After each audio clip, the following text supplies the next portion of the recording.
Shivayya దేవగిరిపట్నంలో hotel పెట్టుకుని వ్యాపారం చేస్తూ ఉన్నాడు. తను చాలా పిసినారుడు. ఒకరోజు తన హోటల్లో పనిచేసే గిరి, అరే, నేను మొత్తం ఇదే నూనెలో వడలు పూరీలు చేశాను. ఇక ఈ నూనెతో పనైపోయింది. దీన్ని పాడేద్దాం అనుకుని గిరి ఆ నూనంతా ఒక పెద్ద డబ్బాలో పోసుకుని బయటికి తీసుకెళ్తున్నాడు. అది చూసిన శివయ్య, గిరి, ఏంట్రా డబ్బాలో ఏదో తీసుకెళ్తున్నావు? నిన్న వాడిన నూనె శివయ్య గారు, బయట పోసేద్దామని తీసుకెళ్తున్నాను అంటూ చెప్పాడు గిరి. అప్పుడు శివయ్య కోపంగా, ఏంట్రా, బంగారం లాంటి నూనెని బయట పోయడానికి తీసుకెళ్తున్నావా? ఇది నిన్న వాడేశాం కదా శివయ్య గారు, మళ్ళీ వాడితే ఆరోగ్యానికి అంత మంచిది కాదు. ఏది మంచిది కాదురా? ఇదేమైనా నువ్వు నడుపుతున్న హోటల్ అనుకుంటున్నావా? అంత కొత్తగా చెప్తున్నావు నాకు? గత 20 సంవత్సరాలుగా చేస్తున్న వ్యాపారం ఇలా కొత్తగా వచ్చి చెప్తున్నాడయ్యా వీడు నాకు. వెళ్ళి అదే నూనెతో వంటలు చేపో. తప్పు కదండి, పాపం. ఇలా చేస్తే మళ్ళీ ఈ హోటల్ కి ఎవరైనా వస్తారా? అరే, ఈ చుట్టుపక్కల ఒక్కగానొక్క హోటల్ అయినా చూసావా? ఇక్కడ నా హోటల్ తప్ప ఇంకో హోటల్ పడదు. నేను పడనివ్వను. ఇక్కడ రుచి ఎలా ఉన్నా అందరికీ ఈ హోటల్ ఒకటే నా దిక్కు. వెళ్ళి నేను చెప్పినట్టు చెయ్యి అంటూ గిరి ఎంత చెప్పినా శివయ్య మాత్రం అదే నూనెతో వంట చేయించాడు. తరువాత ఒకరోజు బిచ్చగాడు బాగా ఆకలితో శివయ్య హోటల్ దగ్గరికి వచ్చాడు. అయ్యా, నేను చాలా దూరం నుండి వస్తున్నానయ్యా. తినే 2 రోజులు అవుతుంది. కాస్త తినడానికి ఏమైనా పెడతారా? మీకు పుణ్యం ఉంటుందయ్యా అంటూ అడిగాడు బిచ్చగాడు. అప్పుడు శివయ్య, ఏంటి, నువ్వు 2 రోజులు తినకుంటే నేను నీకు భోజనం పెట్టాలా? ఇలా నీలా పని పాట లేని వాళ్ళకి భోజనం పెట్టడానికి నేనేమైనా సత్రం నడుపుతున్నాననుకుంటున్నావా? అయ్యా, నేనట్టా అనలేదు కదండి. నాలాంటి వాళ్ళకి భోజనం పెడితే మీకు పుణ్యం వస్తుంది. ఏంటి, నీకు భోజనం పెడితే పుణ్యం కలుగుతుందా? గుడికి వెళ్లి ఒక కొబ్బరికాయ కొట్టి మొక్కుకుంటే 10 పుణ్యం అక్కడే వస్తుంది. కానీ ఇక నుండి వెళ్ళు అంటూ శివయ్య ఆ బిచ్చగాడిని తిట్టి పంపించేశాడు. అయ్యా, ఏ నీగోలేంట్రా? అయ్యా, నా భార్యకి ఒంట్లో బాగోలేదయ్యా. ఈసారి నా జీతం డబ్బులు ముందుగా ఇస్తే నా భార్యని మంచి హాస్పిటల్లో చూపిస్తాను. ఏంట్రా, జీతం డబ్బులు ముందుగా ఇవ్వాలా? రేపటి పని ఈ రోజు చెయ్యమంటే చేస్తారా మీరు? జీతం డబ్బులు తీసుకొని నువ్వు పని మానేస్తే నేనేం చెయ్యాలరా? అయ్యా, మీరలా అంటే ఎలాగయ్యా? మీ దగ్గర పని చేసేవాడికి మీరే ఏదైనా సాయం చెయ్యాలి. సహాయం చెయ్యాలా అంటూ శివయ్య కొద్దిసేపు ఆలోచించాడు. సరేరా, నీకు నేను కాకపోతే ఇంకెవరు సాయం చేస్తారు? కానీ నీకు డబ్బులు ఇస్తాను. కానీ అది జీతం డబ్బులు ముందిచ్చినట్టు కాదు, అప్పుగా ఇచ్చినట్టు. అందుకు నువ్వు సరే అంటే నేను నీకు డబ్బిస్తాను అంటూ చెప్పాడు శివయ్య. శివయ్య మాటలకి గిరి కొద్దిసేపు ఆలోచించి, సరేనండి శివయ్య గారు, నాకు జీతం డబ్బులుగా కాకుండా అప్పుగానే ఇవ్వండి అంటూ చెప్పాడు గిరి. శివయ్య మనసులో సంతోషించి గిరికి డబ్బిచ్చాడు. కొన్ని రోజుల తరువాత గిరి వెళ్లి శివయ్యతో, అయ్యా శివయ్య గారు, నెలైపోయి చాలా రోజులవుతుందిగా, మీరింకా నాకు జీతం డబ్బులు ఇవ్వనే లేదు అంటూ అడిగాడు. అప్పుడు శివయ్య, ఏంట్రా గిరి, నీకు ఇంకా జీతం కావాలా? నువ్వు నా దగ్గర తీసుకున్న డబ్బుకి ఈ జీతం డబ్బుకి లెక్క కడితే నీ జీతం డబ్బులు పోను, నువ్వే ఇంకా నాకు బాకీ పడ్డావు అంటూ చెప్పాడు గిరి. ఆ మాటలకి గిరి గుండెల్లో పిడుగు పడ్డట్టు అయ్యింది. అయ్యా, అట్టా అనకండి అయ్యా. ఆ జీతం డబ్బులు మీరు ఇవ్వకపోతే మాకు తినడానికి కూడా ఏం లేనట్లేనయ్యా. మీ అప్పు నేను మెల్లమెల్లగా తీరుస్తాను. కానీ ఈసారి ఆ జీతం ఇవ్వండి, లేదా సగం జీతం మీరే ఉంచుకొని మిగతా సగమన్నా ఇవ్వండి అయ్యా అంటూ శివయ్యని చాలా బ్రతిమాలాడు గిరి. ఏంట్రా, సగం జీతం ఉంచుకోవాలా? నాకు నువ్వేమైనా భిక్షం వేస్తున్నావారా? వెళ్ళి సరిగ్గా పని చెయ్యి. డబ్బులు లేవు, ఏం లేవు అంటూ గిరిని భయపెట్టాడు శివయ్య. దాంతో గిరి ఇంకా ఏమీ చేయలేక వేరే దగ్గరికి వెళ్లి పని చేయలేక శివయ్య చెప్పింది చేస్తున్నాడు. ఆ రోజు సాయంత్రం గిరి ఇంటికి వెళ్ళాడు. గిరి ఇంట్లోకి రాగానే గిరి భార్య అయిన సంధ్య, ఏవయ్యా, ఎంతసేపటి నుండి నీ గురించి చూస్తున్నానో తెలుసా? ఇప్పుడా వచ్చేది? పదండి. ఎక్కడికా? అదేంటండి, మీరే అన్నారుగా నేను హాస్పిటల్ నుండి క్షేమంగా తిరిగొస్తే గుడికొచ్చి 100 కొబ్బరికాయలు కొడతానని. మరిప్పుడు మొక్కు చెల్లించాలి కదా అంటూ చాలా సంతోషంగా చెప్తుంది సంధ్య. అబ్బా సంధ్య, మొక్కు లేదు, గుడి లేదు. నన్ను కాస్త ఒంటరిగా వదిలే అంటూ దిగులుగా కూర్చున్నాడు గిరి. అప్పుడు సంధ్య, ఏంటండి, ఏమైంది మీకు ఈరోజు? ఏం జరిగింది? నాకు చెప్పకూడదా? అదేం లేదు సంధ్య, నువ్వు హాస్పిటల్లో ఉన్నప్పుడు నీ వైద్యానికి డబ్బు అవసరమైతే ఆ శివయ్య దగ్గర అప్పు తీసుకున్నా. ఇప్పుడు తన అప్పు కింద జీతం మొత్తం ఆపుకొని ఇంకా ఎక్కువ డబ్బులు అడుగుతున్నాడు. లేదంటే నన్ను పనిలో నుండి తీసేస్తానంటున్నాడు అని చెప్పి బాధపడ్డాడు గిరి. అసలు శివయ్య హోటల్ ని గిరి ఒక్కడే చూసుకుంటాడు. గిరి లేకపోతే అక్కడ అసలు ఒక్క పని కూడా జరగదు. ఆ విషయం సంధ్యకి బాగా తెలుసు. అందుకు సంధ్య బాగా ఆలోచించి, ఏవండి, మీరు బాధపడకండి, నేను చెప్పినట్టు చెయ్యండి. ఆ శివయ్య మీ దగ్గరికి పరిగెత్తుకుంటూ వస్తాడు. అవునా సంధ్య, ఏంట పని? ఏం లేదండి, రేపటి నుండి మీరా శివయ్య హోటల్ కి వెళ్ళకండి. తర్వాత ఏం చెయ్యాలో నేను చెప్తాను అంది సంధ్య. అందుకు గిరి కూడా ఒప్పుకొని మరుసటి రోజు గిరి హోటల్కి వెళ్లకుండా ఇంట్లో ఉండిపోయాడు. గిరి హోటల్కి రాకపోయేసరికి హోటల్లో ఎక్కడి పనులు అక్కడే ఉండిపోయాయి. గిరికి తప్ప అక్కడ వంటలు ఎవరికీ రాకపోవడంతో ఆ రోజసలు వంటలేమీ అవలేదు. అది చూసి శివయ్య వెంటనే గిరి ఇంటికి వెళ్లాడు. గిరి, అరే గిరి, ఉన్నావా? అంటూ పిలిచాడు. అప్పుడు సంధ్య ఇంటి బయటికొచ్చి, శివయ్య గారు మీరా, ఇలా వచ్చారేంటి? ఏం లేదు, మీ ఆయన ఎక్కడమ్మా? ఇంకా హోటల్కి రాలేదు? అక్కడేమో ఎక్కడి పనులు అక్కడే ఉన్నాయి. అయ్యో, ఆయన పొద్దుననగా ఇంట్లో నుండి హోటల్ కని వెళ్లాడు, ఇంకా హోటల్కి రాలేదా? రాలేదు, వస్తే చెప్పు, తొందరగా హోటల్ దగ్గరికి రమ్మని అని చెప్పి వెళ్లిపోయాడు. సంధ్య ఇంట్లోకి వెళ్ళగా గిరి ఇంట్లోనే ఉన్నాడు. అదేంటి సంధ్య, నేనుండి కూడా లేనని చెప్పావు? ఏం లేదండి, శివయ్యకి నీ విలువేంటో తెలియచేయాలని అలా చెప్పాను. మీరైతే నేను చెప్పే వరకు ఇల్లు దాటకూడదు అంటూ చెప్పింది. సంధ్య చెప్పినట్టుగానే గిరి ఇల్లు దాటలేదు. అలా 3 రోజులు అయినా గిరి హోటల్కి రాకపోయేసరికి శివయ్య హోటల్ మొత్తం దివాలా తీసినట్టుగా అయింది. శివయ్యకి చాలా భయం వేసింది. ఒరే గిరి, ఎంత పని చేసావురా? అంటే గిరి లేకపోతే నా హోటల్ లేదా? ఏదైనా సరే వాడిని హోటల్లో పనికి తెచ్చుకోవాలి అని మళ్ళీ శివయ్య గిరి ఇంటికి వెళ్ళాడు. అప్పుడు మళ్ళీ సంధ్య బయటకొచ్చి, అయ్యో శివయ్య గారు, నేను మర్చిపోయానండి. మా వారికి సిటీ హోటల్లో పని దొరికిందంట. అక్కడ ఎక్కువ జీతం వస్తుందంట. మీకేదో అప్పు కట్టాలని కూడా చెప్పాడు. అందుకోసమే సిటీ హోటల్లో పని చేయడానికి వెళ్తున్నానని చెప్పాడు అంది సంధ్య. గిరి వేరే హోటల్లో పని చేస్తున్నాడని వినగానే శివయ్యకి తన హోటల్ పనైపోయిందనిపించింది. ఎందుకమ్మా? నన్ను అడిగితే నేను ఎక్కువ డబ్బులు ఇవ్వనా ఏంటి? అదేంటండి, మీకింకా ఏదో డబ్బులు కూడా ఇవ్వాలంట. పోయినసారి జీతం కూడా ఆపేశారంట. అయ్యో, అదేం లేదమ్మా, ఊరికే అలా ఆపాను, వాడేమంటాడు అని. అసలు వాడికి ఎన్ని డబ్బులు ఇచ్చినా తక్కువే. రేపొచ్చి జీతం తీసుకెళ్ళమని చెప్పు. అలాగే వాడికి జీతం కూడా పెంచుతున్నానని చెప్పు. వాడు మాత్రం రేపటి నుండి నా హోటల్లో పనికి రావాలి.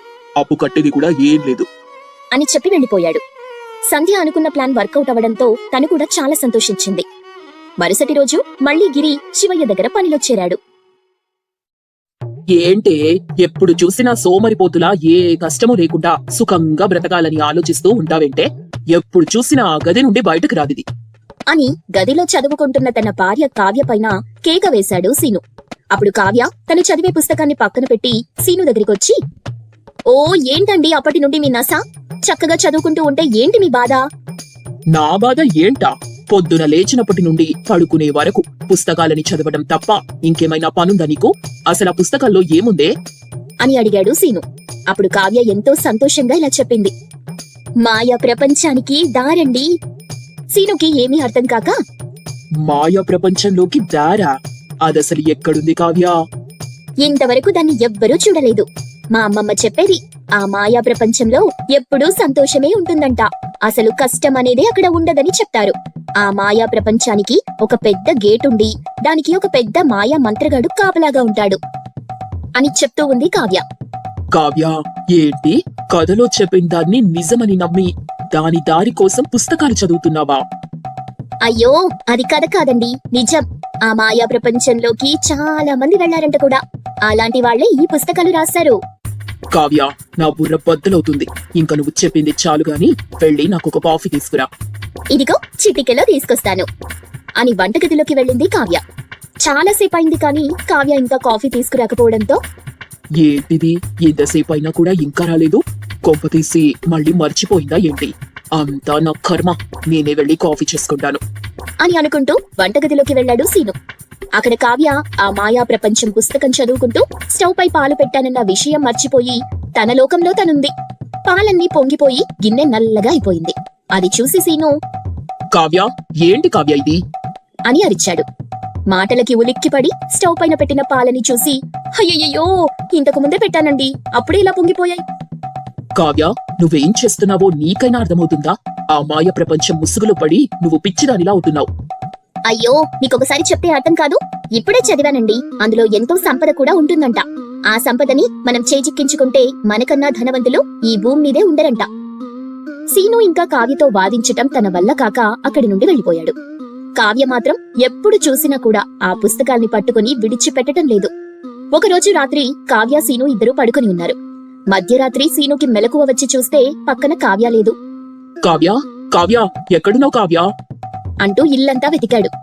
కాని కావ్య మాత్రం ఎక్కడ కనిపించలేదు. సీనుకి చాలా భయం వేస్తుంది. కిటికీ గుండా బయటికి చూస్తే కావ్య ఎక్కడికో వెళ్తూ కనిపించింది. సీను వెంటనే కావ్య దగ్గరికి వెళ్లి కావ్యాని ఆపి, కావ్య, ఇంత అర్ధరాత్రి ఎక్కడికి వెళ్తున్నావు? నేను చదివానండి, నిండు పౌర్ణమి రోజునాడు ఈ మాయా ప్రపంచానికి గేట్లు ఓపెన్ అవుతాయంట. అందుకే ఆ ద్వారం ఎక్కడుందా అని వెతకడానికి వెళ్తున్నానండి అని చెప్పింది. కావ్య చెప్పిన మాటలు విన్న తరువాత సీనుకి గుండాగినంత పనైంది. కావ్య, ఏం మాట్లాడుతున్నావు నువ్వు? పిచ్చి దానిలా చేస్తున్నావు నువ్వు. పౌర్ణమేంటి, ద్వారమేంటి? నాకు నిన్ను చూస్తుంటే భయమేస్తుంది. పదా ముందు ఇంటికి వెళ్దాం. ఆగండి, మీరు కూడా నాతో రండి, మీకా మాయ ద్వారం చూపిస్తాను అంటూ సీనుని లాక్కెళ్తూ ఉంది కావ్య. కావ్య, ఎవ్వరూ చూడకముందే ఇంటికి రా అని సీను బలవంతంగా కావ్యని ఇంటికి తీసుకెళ్లాడు.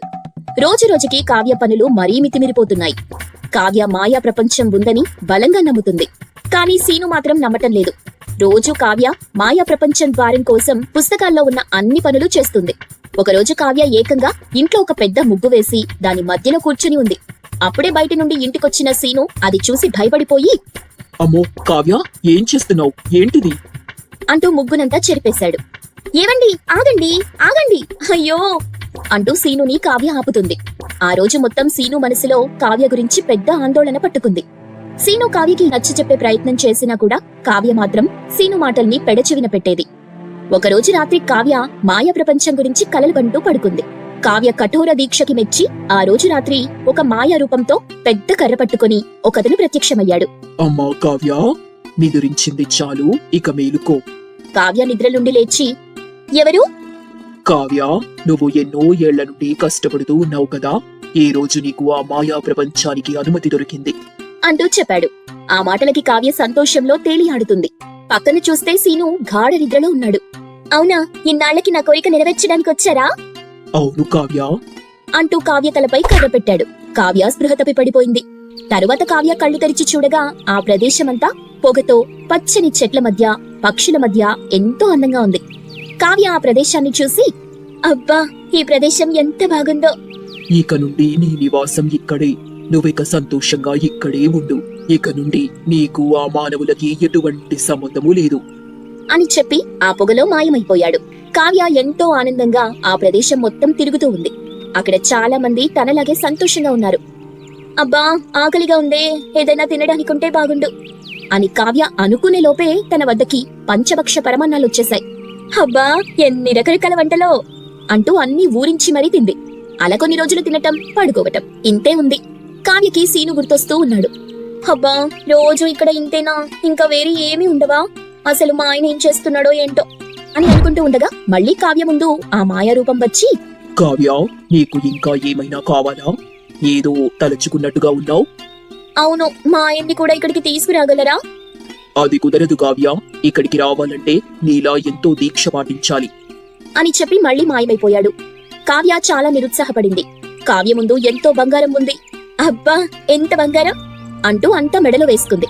అలా కావ్య ముందు కాలు కదపకుండా అన్నీ తన దగ్గరికే వస్తూ ఉన్నాయి. రోజు మెడలో బంగారం ధరించి దానిపై విరక్తొచ్చింది. చివరికి కావ్యకి ఆ ప్రదేశం మీదే విరక్తొచ్చింది. అబ్బా, ఏంటి ప్రదేశం, అసలు ఇక్కడ కొత్తగా ఏమీ లేదు. మాట్లాడడానికి కనీసం మనవాళ్లంటూ ఎవరూ లేరు. ఎక్కడ చూసినా అంతా ఒకేలా ఉంది. అయినా జీవితంలో ఎప్పుడూ సంతోషమేనా? అప్పుడప్పుడు కొన్ని బాధలు కూడా ఉండాలి. ఇక నేనిక్కడ ఒక్క క్షణం కూడా ఉండలేను అని గట్టిగా అరుస్తుంది. అప్పుడు మళ్ళీ ఆ మాయా రూపం వచ్చి, ఏమైంది కావ్య? నాకిక్కడ ఉండటం ఏమాత్రం కూడా ఇష్టం లేదు. దయచేసి నన్ను ఇక్కడి నుండి మా ఇంటికి పంపించండి. కావ్య, ఒకసారి ఇక్కడి నుండి నువ్వు వెళ్ళిపోతే మళ్ళీ తిరిగి రాలేవు.